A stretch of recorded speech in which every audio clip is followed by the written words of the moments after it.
صباح السعادة. لو ولادك زهقانين من السحور زي حالاتي، هات رغيف عيش بلدي وتعالى أقولك هنعمل ايه. رغيف عيش بلدي عادي خالص من الفرن زي ما انت شايف. سامعة بقى القرمشة؟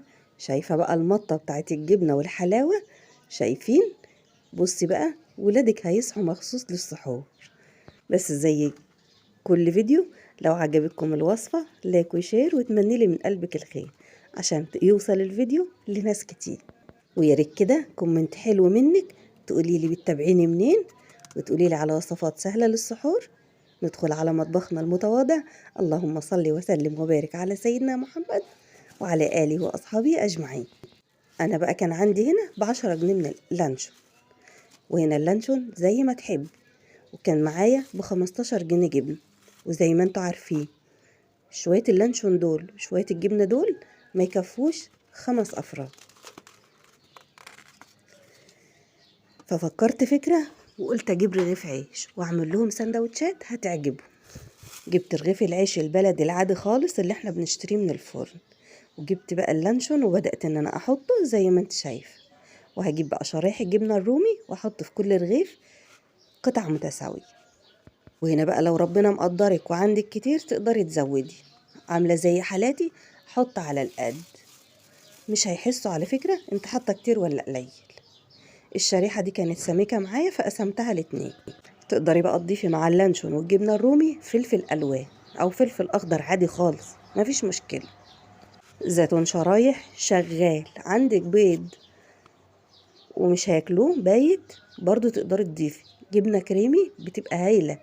أي إضافات زوديها مع اللانشون والجبن بتدي طعم حلو قوي. هنرول بقى كل السندوتشات بالشكل اللي انت شايفاه.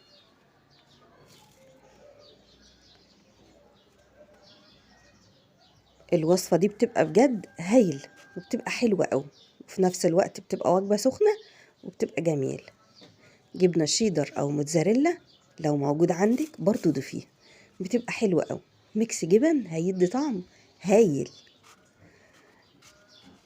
أرول بقى كل السندوتشات بالشكل اللي انت شايفاه، واكون مجهزة على النار طاسة. وهنا بقى الطاسة دي نقدر نحط فيها مكعب من الزبدة أو مكعب من السمنة الموجود عندنا. ما عندناش هتضيفي معلقة من الزيت، يدوب مسحة خفيفة كده في الطاسة. ويفضل طبعا انها تتحط في طاسة تيفال، بس انا ما عنديش. انا هنا حطيت السندوتشات من غير اي مادة دهنية، كانوا شغالين عادي ما فيش اي مشكلة. شايفين بقى اللهم بارك السندوتشات بتاعتي بقت جميلة جدا. بس بضغط عليها بطبق يكون تقيل عشان خاطر تسخن معايا بسرعة والجبنة تسيح. قدميها بقى جنب شيبسي، خيار مخلل، خيار اخضر شرايح طماطم. بصي اللي انت بقى تحبيه قدمي بيه. شايفين بقى شكل الجبنة؟ بسم الله ما شاء الله، دي الجبنة الرومي بتمط معانا لاخر الشارع. شايفين بقى الحلاوة اللذيذة؟ العيال اتبسطوا من السحور. اتمنى الوصفة دي لو عجبتكم تقولوا لي في كومنتات رأيكم. السندوتشات مقرمشة طعمها هايل وبأرخص حاجة عملناها. تقدري تعمليها في سندوتشات فينو، في عيش سوري طبعا الموجود عندك. لو عجبتكم الوصفة ما تنسوش تحبوا بعض.